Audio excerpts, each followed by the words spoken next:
మా latest videos కోసం మా ఈ తెలుగు న్యూస్ ఛానల్ సబ్స్క్రైబ్ చేసి గంట సింబల్ యాక్టివేట్ చేసుకోండి.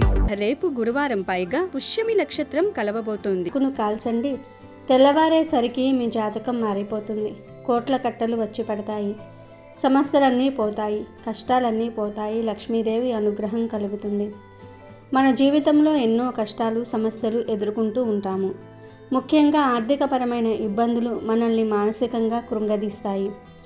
ఎంత కష్టపడి పనిచేసినా చేతిలో డబ్బు నిలవకపోవటం, చేసిన అప్పులు తీర్చలేకపోవటం, రావాల్సిన డబ్బు సరైన సమయానికి చేతికి అందకపోవటం వంటి సమస్యలతో చాలామంది సతమతమవుతూ ఉంటారు.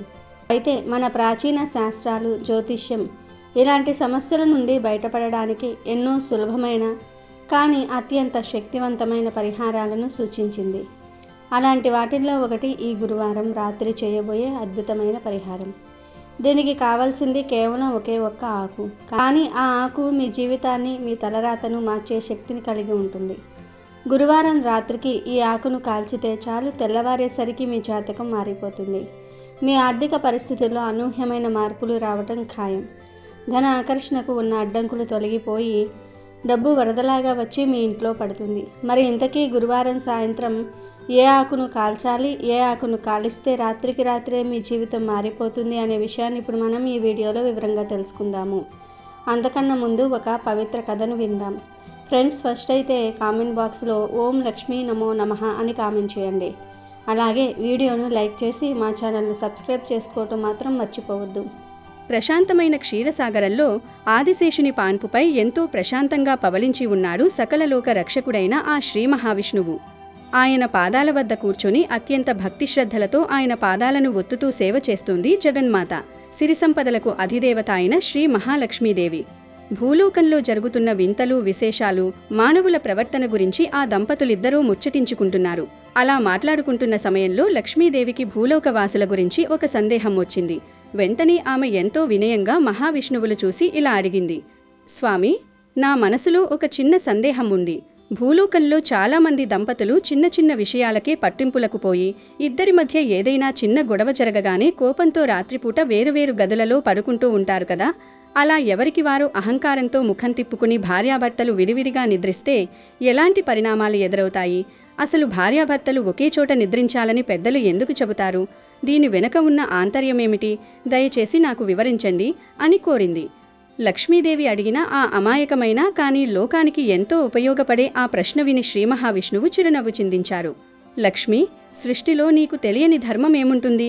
కానీ లోక కళ్యాణం కోసము, మనతోటి మానవులకు ఒక మంచి మార్గదర్శనం జరగడం కోసము నువ్వు ఈ ప్రశ్న అడిగావని నాకు తెలుసు. భార్యాభర్తలు ఎందుకు ఒకే చోట నిద్రించాలి? అలా నిద్రించకపోతే ఏమవుతుంది అనేదానికి సంబంధించి భూలోకంలో జరిగిన ఒక అద్భుతమైన కథను చెబుతాను, శ్రద్ధగా విను అంటూ విష్ణుమూర్తి ఆ కథను చెప్పడం ప్రారంభించాడు. దేవి, ఒకానొక ఊరిలో దయారాం అనే ఒక వ్యాపారి నివసిస్తూ ఉండేవాడు. ఒకప్పుడు అతను ఆ ఊరిలోనే చాలా గొప్ప ధనవంతుడు. తన దగ్గర డబ్బు ఉన్నప్పుడు ఎంతో మందికి అన్నదానాలు చేశాడు, ఎన్నో గుడులు కట్టించారు, ఎంతో మంది పేదలకు తన వంతు సహాయం చేశారు. కానీ కాలం ఎప్పుడూ ఒకేలా ఉండదు కదా. వ్యాపారంలో నష్టాలు రావడంతో తన కష్టార్జితాన్ని, ధనాన్ని అంతా కూడా కోల్పోయాడు. చేతిలో చిల్లిగవ్వలేని పరిస్థితికి చేరుకున్నారు. ఒకప్పుడు అతన్ని పొగిడిన నోళ్లే ఇప్పుడు అతన్ని విమర్శించడం మొదలుపెట్టాయి. ఆ సమయంలో ఆ ఊరిని పరిపాలించే రాజుగారు ఒకరోజు ఊరంతా ఒక దండోరా వేయించారు. ఆ రాజ్యంలో ఎవరైతే పుణ్యకార్యాలను చేసి ఉన్నారో వారు సభకు వచ్చి తాము చేసిన మంచి పనులను చెబితే వారికి తగిన బహుమానాన్ని ఇస్తాను అని రాజు ప్రకటించాడు. ఆ దండోరా విన్న దయారాం భార్య తన భర్తను రాజుగారి వద్దకు పంపాలని నిశ్చయించుకుంది. ప్రయాణానికి దారిలో తినడానికి ప్రేమగా ఒక 4 రొట్టెలను చేసి వాటిని ఒక చిన్న గుడ్డలో మూటగట్టి భర్త చేతికి ఇచ్చింది. ఆ రొట్టెల మూటను తీసుకొని దయారాం రాజుగారి మహల్ వైపుగా నడక ప్రారంభించాడు. సగం దూరం వెళ్లేసరికి అతనికి విపరీతమైన ఆకలి వేసింది. బాగా నీరసించిపోయి దారి పక్కన ఉన్న ఒక చెట్టు నీడలో విశ్రాంతి కోసం ఆగాడు. తన భార్య ఇచ్చిన 4 రొట్టెలను తిన్నామని మూట విప్పాడు. తను తినబోయే సమయానికి సరిగ్గా అతని ఎదురుగా ఒక ఆవు తన 2 చిన్న చిన్న దూడలతో కలిసి వచ్చి నిలబడింది. ఆ ఆవు చాలా నీరసంగా ఉంది. దాని కళ్లలో చెప్పలేనంత ఆకలి కనిపిస్తోంది. అది చూడగానే దయారాం మనసు చలించిపోయింది. ఒక మూగజీవి, పైగా ఒక తల్లి ఆకలితో ఉంటే తాను ఎలా తినగలను అనిపించింది. ఆ ఆవు ముఖంలోని హావభావాలను సేటు చాలా నిశితంగా గమనించాడు. నోరు లేని ఆ మూగజీవి బాధను అతడు వెంటనే అర్థం చేసుకున్నాడు. ఆ ఆవు తీవ్రమైన ఆకలితో ఉందని, తనను భోజనం అడుగుతోందని అతనికి అర్థమైంది. సేటుకి మంచి రోజులు నడుస్తున్నప్పుడు, అతను ధనవంతుడిగా ఉన్నప్పుడు అతని ఇంట్లో గోశాలలో చాలా ఆవులు ఉండేవి. వాటికి అతను స్వయంగా సేవ చేసేవాడు. అందువల్లని ఆవుల గురించి, వాటి మనస్తత్వం గురించి సేటుకి అన్ని విషయాలు చాలా బాగా తెలుసు. ఇప్పుడు సేటు పరిస్థితి ఆర్థికంగా ఏమీ బాగోలేదు. అతనిప్పుడు పేదవాడు, పైగా చాలా ఆకలితో ఉన్నాడు. కానీ సేటు యొక్క దయదల స్వభావం, ఎదుటివారి ఆకలిని చూసి చలించిపోయే గుణం మాత్రము ఏమాత్రమూ కూడా మారలేదు. తను మొదటి నుండే పరోపకారం, జాలి కలిగిన వ్యక్తి. అందువల్లని తన ఆకలిని పక్కన పెట్టి తనకి ఆ మూగజీవిపై విపరీతమైన దయ కలిగింది. ఏమాత్రం ఆలోచించకుండా తను తెచ్చుకున్న 4 రొట్టెల నుండి 2 రొట్టెలను తీసి ఆ ఆవుకు పెట్టాడు. ఎన్ని రోజుల నుండి ఆకలితో ఉందో ఏమో, ఒక్క క్షణంలో ఆ 2 రొట్టెలను కూడా ఆ ఆవు రాబందులాగా తినేసింది. తిన్న తర్వాత కూడా దాని ఆకలి తీరలేదు. మళ్ళీ ఆకలితో ఉన్న కళ్ళతో సేటు చేతిలో ఉన్న మిగతా రొట్టెల వైపుకే దీనంగా చూస్తూ ఉంది. అప్పుడు ఆ సేటు మనసులో విపరీతమైన విచారం కలిగింది. అయ్యో, ఈ గోమాత చాలా ఆకలితో ఉన్నట్లుగా ఉంది. పైగా ఇది ఒక తల్లి. తన 2 చిన్న దూడలకి కూడా తను పాలనివ్వాలి. ఈ 2 రొట్టెలను తింటే దీని పెద్ద కడుపు ఎక్కడ నిండుతుంది? నా ఆకలి కన్నా ఒక తల్లి ఆకలి, ఆ మూగజీవి ఆకలి చాలా గొప్పది అని అనుకున్నాడు. వెంటనే తన ఆకలిని పూర్తిగా మర్చిపోయి ఆ సేటు తన దగ్గర మిగిలి ఉన్న ఆ చివరి 2 రొట్టెలను కూడా తీసి ఆ ఆవుకి ప్రేమగా పెట్టేశాడు. ఆవు కడుపు నిండా ఆ రొట్టెలు తిని తృప్తిగా అతన్ని చూసి వెళ్ళిపోయింది. తన దగ్గర ఉన్న ఆహారమంతా ఆవుకు పెట్టేయడంతో సేటుకి తినడానికి ఏమీ మిగలలేదు. పక్కనే పారుతున్న నదిలో దోసెలితో నీటిని కడుపు నిండా తాగి తన ఆకలిని ఆ నీటితోనే చంపుకొని మళ్లీ ముందుకు సాగాడు. ఎట్టకేలకు నడిచి నడిచి రాజుగారి మహల్కి చేరుకున్నాడు. రాజుగారు తన రాజ్యసభలో నిండు కొలువుదీరి ఉన్నారు. మంత్రులు, సేనాపతులు, ప్రజలు అందరూ అక్కడున్నారు. సేటుని సభలోనికి తీసుకువచ్చారు. రాజుగారు ఆ సేటును చూసి అతని పేరుని చెప్పమని అడిగారు. ఆ తర్వాత, నువ్వు నీ జీవితంలో చేసిన మంచి కర్మలను, పుణ్యకార్యాలను గురించి సభలో వివరంగా చెప్పు అని అడిగాడు. సేటు అత్యంత వినయంగా రాజుగారికి నమస్కరించాడు. చేతులు కట్టుకుని తను గతంలో చేసిన మంచి పనులను గురించి ఒక్కొక్కటిగా చెప్పడం ప్రారంభించాడు. ఆ సేటు గర్వంగా ఇలా అంటున్నాడు: మహారాజా, నా దగ్గర ధనం ఉన్నప్పుడు నేను చాలామంది ఆకలితో ఉన్న పేదవాళ్ళకి కడుపు నిండా ఆహారాన్ని పెట్టాను. ఎన్నో దేవాలయాలు కట్టించాను. చాలా మందిరాలలో భారీగా దానధర్మాలు చేశాను. ఉండడానికి ఇల్లు లేని ఎంతోమంది నిరాశ్రయులకు ఆశ్రయమిచ్చి ఇల్లు కట్టించాను. దేశంలోని చాలా తీర్థస్థానాలకు వెళ్ళి వచ్చాను. ఎంతోమంది సాధువులకు, సన్యాసులకు నా చేతుల మీదుగా సేవ చేశాను. ఇలా తను చేసిన పనులన్నీ ఒక పెద్ద జాబితాలా చెప్పాడు. అలా చాలా పనులను చెప్పిన తర్వాత చివరిగా ఇలా అంటున్నాడు: మహారాజా, ఇవే నేను నా జీవితంలో చేసిన అన్ని మంచి పనులు. ఇప్పుడు నేను కష్టాల్లో ఉన్నాను. ఈ నా మంచి పనులన్నింటికీ బదులుగా, నా పుణ్యానికి తగినట్లుగా మీరు నాకు ఏదైతే బహుమానం ఇవ్వాలి అని అనుకుంటున్నారో అది దయచేసి నాకు ఇవ్వండి అని వేడుకున్నాడు. కొంచెంసేపు కళ్ళు మూసుకొని ఆలోచించిన తర్వాత రాజుగారు కళ్ళు తెరిచి చాలా గంభీరంగా ఇలా అన్నారు: అయ్యా సేటు, ఇంకా నువ్వు చేసిన మంచి పనులు ఏవైనా ఉంటే అవి కూడా చెప్పు. ఎందుకంటే ఇప్పటి వరకు నువ్వు ఏవైతే పనులు నా ముందు గొప్పగా చెప్పావో అవన్నీ కూడా నాకు నిజమైన మంచి కర్మలులాగా, పుణ్యకార్యాలులాగా అనిపించడం లేదు. అవన్నీ నువ్వు పేరు కోసం, ప్రఖ్యాతి కోసం, నీ అహంకారంతో చేసిన పనుల్లా అనిపిస్తున్నాయి, కానీ నిస్వార్థంగా చేసిన పుణ్యాలులా లేవు అని తేల్చి చెప్పేశారు. సేటుకు రాజుగారు అన్న ఆ మాట విని చాలా ఆశ్చర్యం, బాధ కలిగింది. నేను నా ఆస్తి అంతా కరిగించి దానాలు చేస్తే ఇతనికి అవి పుణ్యాలులా కనిపించడం లేదా అని మనసులో అనుకున్నాడు. బాధను దిగమించుకుంటూ సేటు చేతులు జోడించి అంటున్నాడు: మహారాజా, నేను నా జీవితమంతా దారపోసి చేసిన ఈ పనులు మీకు కనీసం మంచి కర్మలుగా, పుణ్యకర్మలుగా కూడా అనిపించకపోయినట్లయితే ఇక నేను నా జీవితంలో చేసిన మిగిలిన చిన్న చిన్న కర్మలను మీ ముందు చెప్పడం పూర్తిగా వ్యర్థమే అవుతుంది. నా దురదృష్టం ఇలా ఉంది. నాకు సెలవివ్వండి. నేను తిరిగి నా ఇంటికి పస్తులతోనే వెళ్ళిపోతాను అని చెప్పి ఆ రాజమహల్ని వదిలేసి తలదించుకుని భారంగా వెళ్ళిపోతూ ఉన్నాడు.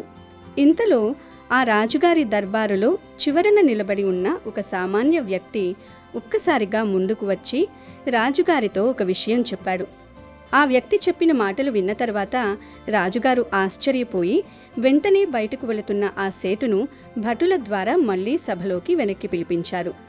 రాజుగారు సేటుని చూసి చిరునవ్వుతో, అయ్యా దయారాం, నువ్వు ఈరోజు ఉదయం నీ ప్రయాణంలో చేసిన ఆ గొప్ప మంచి పనిని గురించి నాకు ఎందుకు చెప్పలేదు అని అడిగాడు. ఆ సేటు అయోమయంగా చూస్తూ, మహారాజా, నా దగ్గర డబ్బుల్లేక నేను చాలా ఏళ్లైంది. ఇక ఈరోజు నేను కొత్తగా ఏ మంచి పనిని కూడా చేయలేదు. నేను చెయ్యని పనిని మీకు ఏ విధంగా చెప్తాను అని అన్నాడు. అప్పుడు రాజుగారు ఆ దర్బారులో తనతో ఆ విషయం చెప్పిన వ్యక్తిని ముందుకు రమ్మని జరిగిందంతా కూడా సభలో అందరికీ అర్థమయ్యేలా చెప్పమని ఆదేశించాడు. అప్పుడు ఆ వ్యక్తి సభలో అందరినీ ఉద్దేశించి ఇలా చెప్తూ ఉన్నాడు. మహారాజా, నేను ఏ విధంగా అయితే మీకు ఇందాక రహస్యంగా చెప్పానో అదే నిజం. నేను కూడా ఈ సేటుగారు నివసిస్తున్న పక్క ఊరిలోనే నివసిస్తూ ఉంటాను. నేను కూడా మీ దర్బార్కి వస్తూ దారిలో ఉన్నప్పుడు ఒక దృశ్యం చూశాను. ఎక్కడైతే దారిలో ఈ సేటుగారు అలసిపోయి విశ్రాంతి తీసుకోవడానికి ఒక చెట్టు కింద కూర్చున్నాడో అప్పుడు నేను అక్కడే ఉన్నాను. పాపం ఈ సేటు ఎంత ఆకలితో ఉన్నాడో కానీ తన భార్య కట్టించిన 4 రొట్టెలు తినబోతుండగా ఒక ఆవ వచ్చింది. ఏమాత్రం సంకోచించకుండా ఈ సేటు తన దగ్గర ఉన్న మొత్తం ఆహారాన్ని కూడా ఆ మూగజీవికి కడుపు నిండా తినిపించాడు. తను ఏమీ తినకుండా, కనీసం ఒక్క ముక్క కూడా ఉంచుకోకుండా కేవలం నదిలో నీటిని తాగి ఆకలితో ఉండిపోయి మీ దర్బార్కి వచ్చాడు. తన ప్రాణాన్ని పణంగా పెట్టి ఒక మూగజీవి ఆకలి తీర్చాడు. ఇంతకన్నా గొప్ప పుణ్యం ఏముంటుంది రాజా అని వివరించాడు. ఆ వ్యక్తి చెప్పిన మాటలు విన్న అప్పటికి కానీ సేటుకు అసలు విషయం అర్థమైంది లేదు. రాజుగారు ఏ విషయం గురించి మాట్లాడుతున్నారో అతనికి అప్పుడు స్ఫురించింది. అప్పుడు సేటు ఎంతో అమాయకంగా రాజుగారితో అంటున్నాడు, మహారాజా, ఆకలితో ఉన్న జంతువులకి మన దగ్గర ఉన్న ఆహారం పెట్టడం అనేది ప్రతి మనిషి బాధ్యత కదా. అది ఏ విధంగా పుణ్యమవుతుంది? అది నా బాధ్యత అని నేను అనుకున్నాను కాబట్టే ఆ రొట్టెలు పెట్టిన విషయాన్ని నేను ఎప్పుడో మర్చిపోయాను. దాన్ని ఒక గొప్ప పనిలా నేను భావించలేదు అని చెప్పాడు. అప్పుడు రాజుగారు తన సింహాసనం మీద నుండి కిందకు దిగివచ్చి సేటు భుజం తట్టి దర్బారులో అందరికీ వినబడేలా ఇలా అంటున్నారు, చూసారా సేటుగారు, మా ఆస్థానంలో ఉన్న ఎంతోమంది గొప్ప గొప్ప మహాత్ములైన గురువులు నాకు పుణ్యం గురించి ఒక నిర్వచనం చెప్పారు. వాళ్ళు చెప్పిన అనుసారము నేను కూడా ఇలాంటి పనులని నిజమైన పుణ్యకర్మలుగా నమ్ముతున్నాను. ఏవైనా దానాలు పనులను చేసేటప్పుడు ఎవరైతే ఏమీ ఆశించకుండా పూర్తిగా నిస్వార్థ భావనతో చేస్తారో అదే నిజమైన పుణ్యం. నువ్వు గతంలో చేసిన దానాలు నీకు పుణ్యం రావాలని, పేరు రావాలని చేశావు. కానీ ఈరోజు ఆవుకి పెట్టిన రొట్టెలు ఎలాంటి స్వార్థం లేకుండా కేవలం దయతో పెట్టావు. ఇంకా అన్నింటికంటే గొప్ప విషయం ఏమిటి అంటే, ఒక మంచి పనిని చేసిన తర్వాత నేను చేశాను అనే అహంకారం లేకుండా దానిని వెంటనే మరిచిపోవడమే. అదే అసలైన నిష్కామ కర్మ. అదే కారణం చేత నువ్వు ఈరోజు ఆకలితో ఉండి ఆవుకు పెట్టిన ఏదైతే పనిని చేశావో అది ఇప్పటి వరకు నువ్వు నీ జీవితంలో కోట్లు ఖర్చు పెట్టి చేసిన అన్ని దాన ధర్మాల కన్నా కూడా చాలా ఉత్తమమైనది, సర్వశ్రేష్టమైనది. భగవంతుడి దృష్టిలో అదే గొప్ప పుణ్యం. అందువల్లనే నేను నా రాజ్యంలోని ప్రజలకు ఇచ్చే అతిపెద్ద బహుమతికి నువ్వు 100% అర్హుడవు అని ప్రశంసించాడు. తర్వాత రాజుగారు ఏమాత్రం ఆలోచించకుండా తన దర్బారులో ఉన్న ఒక అత్యంత ముఖ్యమైన గొప్ప మంత్రి పదవిని ఆ సేటుకి బహుమానంగా ఇచ్చాడు. అలాగే ఉండడానికి పెద్ద ఇల్లు, ఎంతో ధనాన్ని కూడా ఇచ్చాడు. సేటు ఆనందానికి అవధులు లేవు. తను చాలా చాలా సంతోషించాడు. రాజుగారికి సాష్టాంగ నమస్కారం చేసి వెంటనే తన ఇంటికి వెళ్ళి తన కోసం పస్తులుండి ఎదురుచూస్తున్న తన భార్యతో చెప్తున్నాడు, ఓసి పిచ్చిదానా, ఈరోజు నాకు రాజుగారు చాలా గొప్ప బహుమతిని ఇచ్చారు. నేను చేసిన ఎన్నో దానాలు కాపాడలేదు, కానీ నువ్వు ప్రేమతో కట్టించిన ఆ 4 రొట్టెలు ఒక ఆవుకి పెడితే అది నాకు ఈరోజు మంత్రి పదవిని తెచ్చిపెట్టింది. రాజుగారు నాకు రాజ్యంలో గొప్ప పదవిని ఇచ్చారు అని ఆనంద బాష్పాలతో చెప్పాడు. అది విని భార్య చాలా సంతోషించింది.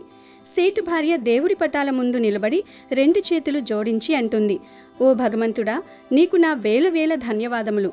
ఎన్ని రోజులు కష్టాలు పడ్డాము, ఈ రోజుకు నువ్వు మా బాధలను విన్నావు, మా మొర ఆలకించావు అని కన్నీళ్లు పెట్టుకుంది. ఆ తర్వాత రోజు నుండి ఆ సేటు ఒక గొప్ప సేవకుడి రూపంలో, మంత్రి రూపంలో రాజుగారి దగ్గరే ఉంటూ సేవ చేయడం ప్రారంభించాడు. రాజుగారు కూడా ఆ సేటుపై రాను రాను చాలా ఎక్కువగా నమ్మకాన్ని పెంచుకున్నాడు. ఎందుకంటే రాజుగారికి బాగా తెలుసు సేటు చాలా నిజాయితీపరుడు, బాధ్యతాయుతమైన వ్యక్తి అని. తను ఎప్పుడూ కూడా ఎవరికి ఒక అబద్ధాన్ని చెప్పేవాడు కాదు, ఎవరిని మోసం చేసేవాడు కాదు అని రాజుగారికి అర్థమైంది. రాజదర్బార్లో ఎటువంటి ముఖ్యమైన కార్యక్రమం జరిగినా, ఎలాంటి కఠినమైన నిర్ణయాలు తీసుకోవాల్సి వచ్చినా కూడా అవన్నీ కూడా ముందుగా సేటుతోనే చర్చిస్తూ ఉండేవారు రాజుగారు. ఆ రాజ్యంలో జరిగే పనులన్నింటినీ కూడా రాజుగారు సేటు దగ్గరే ఉండి చాలా బాధ్యతతో పనులన్నీ కూడా ఎలాంటి లోటు లేకుండా చేయిస్తూ ఉండేవాడు. అలా వారి రాజ్యం ఎంతో సుభిక్షంగా సాగిపోతుంది. ఇలా కొన్ని సంవత్సరాలు గడిచాయి. ఒకరోజు సాయంత్రం వేళ రాజుగారు తన రాజమహల్లో ఒక ప్రత్యేకమైన గదిలో కూర్చుని విశ్రాంతి తీసుకుంటూ ఉన్నాడు. రాజుగారితో పాటు అతని నమ్మిన బంటు, ఇప్పుడు మంత్రి హోదాలో ఉన్న మన సేటు కూడా అక్కడే కింద కూర్చుని రాజ్య వ్యవహారాల గురించి మాట్లాడుకుంటూ ఉన్నాడు. సరిగ్గా అదే సమయంలో రాజమహల్ బయట కాపలా ఉండే ఒక సిపాయి హడావిడిగా లోపలికి వచ్చి రాజుగారితో వినయంగా చెప్తున్నాడు, మహారాజా క్షమించాలి, మిమ్మల్ని ఒకసారి అత్యవసరంగా కలవడానికి హిమాలయాన నుండి ఒక గొప్ప సాధువు గారు విచ్చేశారు. వారు బయట వేచి ఉన్నారు అని చెప్పాడు. ఆ మాట వినగానే రాజుగారు వెంటనే తన ఆసనం నుండి లేచి, అలాగా, అయితే వెంటనే వెళ్ళి ఆ సాధువు గారిని అత్యంత గౌరవపూర్వకంగా నా దగ్గరకు తీసుకురమ్మని సిపాయికి ఆదేశాన్ని ఇచ్చారు. సిపాయి బయటికి వెళ్ళి ఆ తేజస్సుతో వెలిగిపోతున్న సాధువుని చాలా గౌరవపూర్వకంగా మహల్ లోపలికి తీసుకొని వచ్చాడు. రాజుగారు స్వయంగా ముందుకు వెళ్ళి ఆ సాధువు పాదాలకు నమస్కరించి చాలా గౌరవపూర్వకంగా ఆయనను తన మహల్లోని కొన్ని రోజులు అతిథిగా ఉండమని ప్రార్థించారు. సాధువు సరేనని అంగీకరించాడు. ఆ కొన్ని రోజులు కూడా సాధువుకి స్వయంగా రాజుగారు, రాణిగారు దగ్గరుండి పంచభక్ష పరమాన్నాలతో భోజనాలను పెట్టి ఎంతో గొప్పగా సత్కారాలు చేశారు. రాజుగారు, రాణి చూపించే అంతులేని గౌరవ మర్యాదలకు, వారి సత్కారాలకు ఆ సాధువు మనసు కరిగిపోయి చాలా సంతోషించాడు. ఆ సాధువు తన ప్రయాణం కొనసాగించే రోజు రానే వచ్చింది. వెళ్లే ముందు ఆ సాధువు రాజుగారితో ఇలా చెప్పాడు, ఓ మహారాజా, నేను మీరు ఇద్దరూ దంపతులుగా కలిసి చేసే సేవా భావనను చూసి చాలా ప్రసన్నుడని అయ్యాను. మీ అతిథి మర్యాదలు నాకు చాలా ఆనందాన్ని ఇచ్చాయి.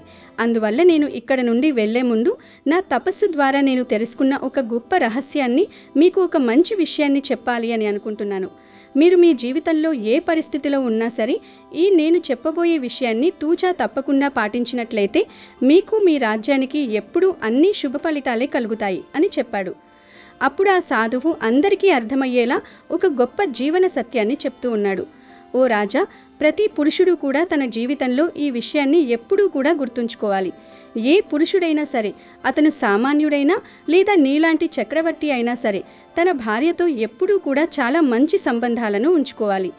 ఎవరైతే భార్యాభర్తల మధ్యలో ఏమాత్రం ప్రేమ ఉండదో, ఎప్పుడు ఏదో ఒక విషయానికి చిన్న పిల్లల్లాగా గొడవలు పడుతూ ఉంటారో, మీరు తప్పకుండా ఆ పరిస్థితులలో వెంటనే మార్పును తెచ్చుకోవాలి. కోపాన్ని అదుపులో పెట్టుకోవాలి. ఎందుకంటే భార్యాభర్తల మధ్య జరిగే కారణం లేని గొడవల కారణంగా ఆ ఇంట్లో క్రమక్రమంగా పేదరికము, దరిద్రము, ఇంకా దౌర్భాగ్యము శాశ్వతంగా నివాసముంటాయి. అందువల్లనే భార్యాభర్తల మధ్యలో ఎప్పుడూ కూడా ఒక మంచి స్నేహభావము, అంతులేని ప్రేమభావము ఉండడం చాలా చాలా అవసరము. ఆ సాధువు ఇంకా గంభీరంగా చెప్తున్నాడు, ప్రతి పురుషుడు, ప్రతి మహిళ కూడా ఈ ముఖ్యమైన విషయాన్ని గుండెల్లో పెట్టుకుని గుర్తుంచుకోవాలి. ఎప్పుడూ కూడా ఎవ్వరూ కూడా తమ భార్యలపై లేనిపోని కోపాన్ని చూపించి రాత్రి వేళల్లో దూరంగా పడుకోకూడదు. మీరు ఆ విధంగా కోపంతో దూరంగా పడుకున్నట్లయితే భార్య హృదయంలో ఆ సమయంలో ఆమె చాలా దుఃఖపడుతుంది, కన్నీరు కారుస్తుంది. మన శాస్త్రాలు భార్యను సాక్షాత్తు ఇంటి లక్ష్మిగా చెప్పారు. అలాంటి ఇంటి లక్ష్మి రాత్రివేళ ఒంటరిగా పడుకుని ఏడ్చి దుఃఖపడినట్లయితే ఆ ఇంట్లో నెమ్మదిగా ధనధాన్యాలకు, సిరి సంపదలకు లోటు రావడం ప్రారంభం అవుతుంది. కొద్ది రోజుల్లోనే ఆ ఇంట్లోనికి ఎంతటి వారికైనా పేదరికం వచ్చి తీరుతుంది. అందుకే ప్రతి భార్యాభర్తలు కూడా ఇద్దరూ కూడా రోజంతా ఎన్ని పనులున్నా, ఎన్ని గొడవలైనా రాత్రికి ఆ కోపాన్ని మరిచిపోయి ఎప్పుడూ కూడా ఒకే చోట, ఒకే గదిలో నిద్రించాలి. ఎందుకంటే అలా భార్యాభర్తలు ఒకే చోట నిద్రించడం వలన ఆ ఇంట్లో సానుకూల శక్తులు పెరిగి ధనము, వైభవము, వృత్తిలో ఉన్నతి అనేవి రోజురోజుకు పెరుగుతూ వస్తాయి. ఎందుకంటే దంపతులు అన్యోన్యంగా ఉండడం వలన సాక్షాత్తు ఆ మహాలక్ష్మి అమ్మవారు ప్రసన్నత చెందుతుంది. ఎప్పుడైతే ఇంటి లక్ష్మి అయిన భార్య ప్రసన్నంగా, సంతోషంగా నవ్వుతూ ఉంటుందో అప్పుడు వైకుంఠంలో ఉన్న లక్ష్మీదేవి వెంటనే ప్రసన్నత చెంది ఆ ఇంటిని కనకవర్షంతో నింపుతుంది. ఆ మాటలన్నీ చెప్పి రాజును రాణిని ఆశీర్వదించి ఆ సాధువు ఆ రాజమహల్ నుండి తన ప్రయాణాన్ని సాగిస్తూ వెళ్ళిపోతాడు. ఇలా సాధువు చెప్పి వెళ్ళిన కొన్ని నెలల పాటు అంతా బాగానే సాగింది. కాని మనిషి బుద్ధి వక్రబుద్ధి కదా. కొన్ని రోజుల తర్వాత ఆ రాజుగారికి రాణిగారికి మధ్య ఒక చిన్న విషయంలో మాటా పెరిగి పెద్ద గొడవ జరుగుతుంది. ఇద్దరి మధ్య అహంకారం అడ్డు వస్తుంది. ఆ కోపంలో రాజు రాణి ఇద్దరూ కూడా మాట్లాడుకోవడం మానేసి విడివిడిగా ఉండడం ప్రారంభిస్తారు. రాత్రిపూట రాణి తన సొంత గదిలో ఒంటరిగా నిద్రిస్తూ ఉంటుంది. అహంకారం తలకెక్కిన రాజుగారు కూడా రాణితో ఎందుకు పడుకోవాలి అని ఒంటరిగా తన విశాలమైన గదిలో నిద్రిస్తూ ఉంటారు. కాని భార్య మనసు ఎప్పుడూ చాలా మృదువైనది. పగటిపూట ఎంత కోపంగా ఉన్నా రాణికి మాత్రం తన భర్తపై ఉన్న ప్రేమ చావలేదు. అందుకే ప్రతి రాత్రి కూడా రాజుగారు నిద్రపోతున్నారా లేదా, ఆయనకేమైనా అవసరం పడుతుందేమో అని రాజుగారిని దూరం నుంచైనా ఒక్కసారి చూడడం కోసము ఆ అర్ధరాత్రి పూట మెల్లగా ఆయన గదిలోనికి వెళ్తూ ఉండేది. ఆయన్ని చూసి మనసులోనే మురిసిపోయి తిరిగి తన గదికి వెళ్లి పడుకునేది. కాని ఆ రాజమహల్లో ఒక ఊహించని ప్రమాదం పొంచి ఉంది. ఒక క్రూరమైన వ్యక్తి తన వేషాన్ని మార్చుకుని రాజుభటుల సిపాయి రూపంలో ఎవరికీ అనుమానం రాకుండా ఆ రాజమహల్లోని కాపలాదారుడిగా నివసిస్తూ ఉండేవాడు. అసలు వాడెవరు అంటే రాజుగారికి శత్రువైన వేరే దేశం యొక్క రాజ్యానికి చెందిన ఒక గూఢచారి. అతను ఈ దేశంలో ఏమేం జరుగుతున్నాయి, సైన్యం బలం ఎంత అని ఈ దేశ సమాచారాన్ని ఎప్పటికప్పుడు తన శత్రుదేశానికి అందించడం కోసమే ఆ వ్యక్తి మారువేషంలో ఎన్నో ఏళ్లుగా అక్కడ ఉంటూ సమయం కోసం వేచి చూస్తున్నాడు. ఆ మారువేషంలో ఉన్న గూఢచారి వ్యక్తికి ఈ మధ్యకాలంలో ఒక విషయం బాగా అర్థమైంది. ఇక్కడ రాజుకి రాణికి మధ్య తీవ్రమైన గొడవ జరుగుతోంది అని, ఇద్దరూ ఎవరికి వారు వేరువేరు గదులలో ఒంటరిగా పడుకుంటున్నారు అని గ్రహించాడు. ఆ దుర్మార్గుడు ఆ వ్యక్తిగత గొడవను ఆసరాగా తీసుకుని దానివలన ఎలాగైనా లాభాన్ని పొందాలి అని మనసులో కుట్రపన్నాడు. ఒంటరిగా ఉన్న రాజుగారిని రాత్రికి రాత్రే అత్యంత కిరాతకంగా చంపి తన సైన్యాన్ని రప్పించి మొత్తం రాజ్యాన్ని అంతా కూడా దోచుకోవాలని నిశ్చయించుకున్నాడు. అనుకున్న పథకం ప్రకారం ఒక చీకటి రాత్రి సమయంలో తను రాజుగారిని చంపడం కోసము రాజ్యంలో ఉన్న ఇంకా కొంతమంది తన తోటి గూఢాచారి సిపాయిలతో కలిసి కత్తులు పట్టుకుని రాజుగారు పడుకునే గదిలోనికి నెమ్మదిగా అడుగులు వేసుకుంటూ వెళ్తాడు. ఎందుకంటే రాజుగారు ఆ సమయంలో తన గదిలో ఎలాంటి కాపలా లేకుండా ఒంటరిగా గాఢ నిద్రలో ఉన్నాడు.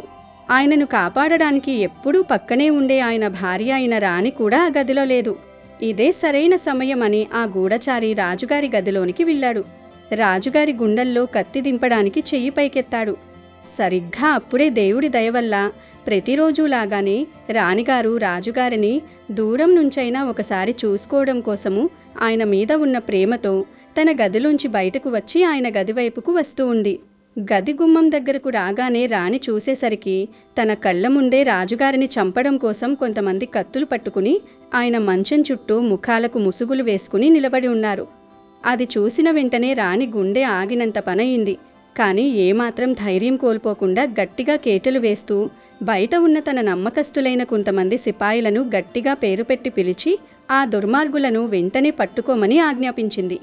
రాణి అరుపులకు ఉలిక్కిపడి లేచిన రాజుగారు ముందున్న కత్తులు చూసి ప్రాణాలు గుప్పెట్లో పెట్టుకున్నాడు. భటులు వచ్చి ఆ శత్రువులందర్నీ బంధించారు. మరుసటి రోజు ఉదయం దర్బారులో రాజుగారికి జరిగిన కుట్ర, వాళ్ళు శత్రురాజ్యపు గూఢచారులు అనే విషయం అంతా కూడా వివరంగా తెలిసింది. అప్పుడు రాజుగారు ప్రాణాలతో బయటపడ్డానని సంతోషిస్తూ సభలో అందరి ముందు రాణి దగ్గరకు వెళ్లి తనను క్షమించమని అడిగి ప్రాణాలు కాపాడినందుకు 2 చేతులు జోడించి ధన్యవాదములు తెలిపారు. అప్పుడు రాజుగారికి ఆ హిమాలయాల సాధువు చెప్పిన అమూల్యమైన మాటలు అక్షరాలా కళ్ళ ముందు మెదిలి మనసులో గట్టిగా గుర్తొచ్చాయి. ఎప్పుడూ కూడా భార్యాభర్తలు గొడవలున్నా సరే రాత్రికి అన్నీ మర్చిపోయి ఒకే చోట కలిసి ఉండాలి. దానివలన ఆ ఇంట్లో ఒక రక్షణ కవచం ఏర్పడుతుంది. ధన ధాన్యాలు అనేవి పెరుగుతూ వస్తాయి. అందరి భాగ్యము కూడా మంచిగా ఉండి ఆయుర్దాయం పెరుగుతుంది అని సాధువు చెప్పిన మాటలు ఎంత సత్యమో ఆయనకు ఆ క్షణం బోధపడింది. రాజు తనలో తను ఇలా అనుకుంటున్నాడు. నిన్న రాత్రి సరైన సమయంలో రాణి నా మీద ఉన్న ప్రేమతో నా గదికి వచ్చి ఆ దుర్మార్గులను చూసి వారిని తన భటులతో పట్టుకోకపోయి ఉన్నట్లయితే ఈ పాటికి నా ప్రాణము గాలిలో కలిసిపోయేది. నా ప్రాణంతో పాటు నా ధనము, నా ప్రాణప్రదమైన రాజ్యము అన్నింటినీ కూడా నేను శాశ్వతంగా కోల్పోయేవాడిని కదా. నిజంగా సాధువు గారు చెప్పినట్లు ఇంటి మహిళ నా భార్య సాక్షాత్తు ఆ అష్టలక్ష్మి స్వరూపమే, నా ప్రాణాలను కాపాడిన ప్రాణదాత అని అనుకున్నాడు. అందువలన ఆ ఇంటి లక్ష్మి అయిన భార్యని ఎప్పుడూ కూడా ప్రతి భర్త అన్నీ ఇచ్చి అందరూ సంతోషంగా ఉంచాలి. ఇక విషయంలోకి వస్తే గురువారం రోజు సాయంత్రం కాల్చాల్సిన అద్భుతమైన ఆకు మరేదో కాదు, మనందరికీ సుపరిచితమైన బిర్యానీ ఆకు. దీనిని తమలాపత్రం అని కూడా అంటారు. మనం దీనిని కేవలం వంటల్లో సువాసన కోసం వాడతామని అనుకుంటాం, కానీ తాంత్రిక మాంత్రిక శాస్త్రాల్లో దీనికి చాలా ప్రాముఖ్యత ఉంది. బిర్యానీ ఆకు విశ్వంలో ఉన్న సానుకూల శక్తిని, ముఖ్యంగా ధనాన్ని ఆకర్షించే శక్తి అపారంగా ఉంది. దీనిని సరైన పద్ధతిలో సరైన సమయంలో ఉపయోగించినప్పుడు అది ఒక అయస్కాంతంలా పనిచేసి సంపదను మీ వైపు లాక్కుంటుంది. ముఖ్యంగా గురువారం రోజు ఈ పరిహారం చేయటం వెనుక ఒక బలమైన జ్యోతిష్య కారణం కూడా ఉంది. గురువారం శ్రీ మహావిష్ణువుకు, లక్ష్మీదేవికి ఎంతో ప్రీతికరమైన రోజు. అందుకే దీనిని లక్ష్మీవారం అని కూడా పెద్దవారు పిలిచేవారు. కాబట్టి గురువారం రాత్రి మనం ఈ పరిహారం చేయటం ద్వారా లక్ష్మీనారాయణుల ఆశీస్సులను ఏకకాలంలో పొందవచ్చు. ఈ పరిహారాన్ని ఎలా చేయాలో ఇప్పుడు మనం తెలుసుకుందాము. దీనిని గురువారం రాత్రి సరిగ్గా 8 నుండి 10 గంటల మధ్య సమయంలో చేయాలి. ఆ సమయంలో వాతావరణం ప్రశాంతంగా ఉంటుంది, మీ మనసు కూడా ఏకాగ్రతతో నిండి ఉంటుంది. కనుక మీరు అన్నం తినేసి మీ పనులన్నీ పూర్తి చేసుకొని మీ ఇంట్లో పూజ గదిలో లేదా ఏదైనా ప్రశాంతమైన ప్రదేశంలో తూర్పు లేదా ఉత్తరం దిక్కుకు అభిముఖంగా ఒక ఆసనం మీద కూర్చోవాలి. మీతో పాటు ఒక మంచి చిరుగులు లేని శుభ్రమైన తమలాపత్రాన్ని అంటే బిర్యానీ ఆకును తీసుకోండి. అలాగే ఒక ఎరుపు రంగు పెన్ను లేదా మార్కర్, ఒక తెల్లని ప్లేటు లేదా మట్టి ప్రమిద, కొంచెం కర్పూరం లేదా ఒక కొవ్వొత్తిని సిద్ధంగా ఉంచుకోవాలి. ఇప్పుడు మీ మనసును పూర్తిగా ప్రశాంతంగా ఉంచుకొని మీకు ఉన్న ఆర్థిక సమస్యలన్నిటినీ 1 నిమిషం పాటు తలుచుకుని అవన్నీ తొలగిపోవాలని బలంగా సంకల్పించుకోండి. తర్వాత మీరు తీసుకున్న బిర్యానీ ఆకును మీ చేతిలోనికి తీసుకుని దానిపై ఎర్ర రంగు పెన్నుతో మీ కోరికను రాయాలి. ఉదాహరణకు మీకు రావాల్సిన డబ్బు ఎంత మొత్తమో ఆ సంఖ్యను రాయవచ్చు, లేదా నా ఆర్థిక కష్టాలన్నీ తొలగిపోవాలని రాయవచ్చు, లేదా మీకు ఏదైనా నిర్దిష్టమైన కోరిక ఉంటే దానిని సంక్లిష్టంగా రాయవచ్చు. ఏమీ రాయలేని వారు ధనాకర్షణకు అత్యంత శక్తివంతమైన బీజాక్షరం శ్రీం అని రాయవచ్చు. ఇలా రాసిన తర్వాత ఆ ఆకును మీ కుడి చేతిలో పట్టుకొని కళ్ళు మూసుకొని లక్ష్మీదేవిని లేదా మీ ఇష్టదైవాన్ని మనస్ఫూర్తిగా ప్రార్థించాలి. ఓం శ్రీ మహాలక్ష్మియే నమః అనే మంత్రాన్ని 11 సార్లు జపించండి. ఇలా చేయటం ద్వారా ఆ ఆకుకు మీ సంకల్ప శక్తి తోడవుతుంది. ఆ తర్వాత మీరు సిద్ధంగా ఉంచుకున్న ప్లేట్లో ఆ పత్రాన్ని ఉంచి కర్పూరం సహాయంతో దానిని కాల్చాలి. ఆకు నెమ్మదిగా కాలుతున్నప్పుడు దాని నుంచి వచ్చే సువాసన మీ ఇంట్లోని ప్రతికూల శక్తులను నాశనం చేస్తుంది. ఆకు పూర్తిగా కాలి బూడిద అయ్యే వరకు అక్కడే ధ్యాసగా గమనిస్తూ ఉండండి. ఆ పొగ విశ్వంలోనికి వెళ్ళి మీ కోరికను, మీ సంకల్పాన్ని గ్రహాలకు, దేవతలకు చేరవేస్తుందని బలంగా నమ్మాలి. ఆకు మొత్తం బూడిదగా మారిన తర్వాత ఆ బూడిదను జాగ్రత్తగా తీసుకుని మీ ఇంటి బయటకు వెళ్ళి గాలిలో ఊదివేయండి. ఇలా చేస్తున్నప్పుడు నా సమస్యలన్నీ ఈ బూడిదతో పాటు గాలిలో కలిసిపోయాయి, నా జీవితంలోనికి కొత్త వెలుగు, సంపద ప్రవేశిస్తున్నాయి అని మనసులో బలంగా అనుకోవాలి. ఈ పరిహారం చాలా చిన్నదిగా అనిపించవచ్చు, కానీ దీని ప్రభావం చాలా శక్తివంతమైనది. మీరు ఈ పరిహారాన్ని పూర్తి నమ్మకంతో చేసిన మరుసటి రోజు నుండే మీకు మార్పులు కనిపించటం మొదలవుతూ ఉంటాయి. తెల్లవారేసరికి మీ జాతకంలో ఉన్న గ్రహదోషాల ప్రభావం తగ్గి అదృష్టం మిమ్మల్ని వరించటం మొదలవుతుంది. చాలా కాలంగా ఆగిపోయిన పనులు అకస్మాత్తుగా పూర్తవుతాయి. డబ్బు రావడానికి కొత్త మార్గాలు తెరుచుకుంటాయి. మీరు ఎవరికైనా అప్పు ఇచ్చి ఉంటే వారు దానిని తిరిగి తెచ్చి ఇస్తారు. వ్యాపారంలో ఉన్నవారికి ఊహించిన లాభాలు వస్తాయి. ఉద్యోగంలో ఉన్నవారికి ప్రమోషన్లు లేదా జీతం పెరుగుదల వంటి శుభవార్తలు అందుతాయి. లాటరీ లేదా షేర్ మార్కెట్ వంటి వాటిల్లో కూడా అదృష్టం కలిసి రావచ్చు. మొత్తంగా చెప్పాలంటే మీరు ఊహించిన విధంగా నలువైపుల నుండి ధనం వచ్చి పడుతుంది. మీ బీరువాలో డబ్బు కట్టలుగా వచ్చి చేరుతుంది. అయితే ఇక్కడ ముఖ్యంగా గమనించవలసిన విషయం ఏమిటి అంటే పరిహారం చేసేటప్పుడు మీలో పరిపూర్ణమైన నమ్మకం ఉండాలి. ఏదో మొక్కుబడిగా అనుమానంతో చేస్తే ఫలితం రాదు. ఈ ఆకు నా జీవితాన్ని మారుస్తుంది, నా కష్టాలను తీరుస్తుంది అనే ప్రగాఢ విశ్వాసంతో చేయాలి. మీ నమ్మకం ఎంత బలంగా ఉంటే ఫలితం అంత త్వరగా, అంత అద్భుతంగా ఉంటుంది. ఈ పరిహారం కేవలం డబ్బును మాత్రమే కాదు, మీ జీవితంలోనికి సానుకూల దృక్పథాన్ని, మనశ్శాంతిని కూడా తీసుకువస్తుంది. ప్రతికూల ఆలోచనలను తొలగించి మిమ్మల్ని చురుకుగా, ఆశావాదంతో ఉండేలాగా చేస్తుంది. కాబట్టి ఆర్థిక సమస్యలతో బాధపడుతున్న వారు, అదృష్టం కలిసి రావటం లేదని నిరాశ చెందిన వారు గురువారం రాత్రి ఈ సులభమైన కానీ అత్యంత శక్తివంతమైన పరిహారాన్ని ఆచరించి మీ జీవితంలోనికి కోరుకున్న సిరి సంపదలను, సుఖశాంతులను ఆహ్వానించండి. మీ జాతకం మారటం, మీరు కోటీశ్వరులు కావటం ఖాయం. అమెజాన్లో బెస్ట్ డిస్కౌంట్స్ కోసం వీడియో డిస్క్రిప్షన్లో లింకు ఉంది చూడండి. అలాగే మా టెలిగ్రామ్ ఛానల్ సబ్స్క్రైబ్ చేసుకోండి.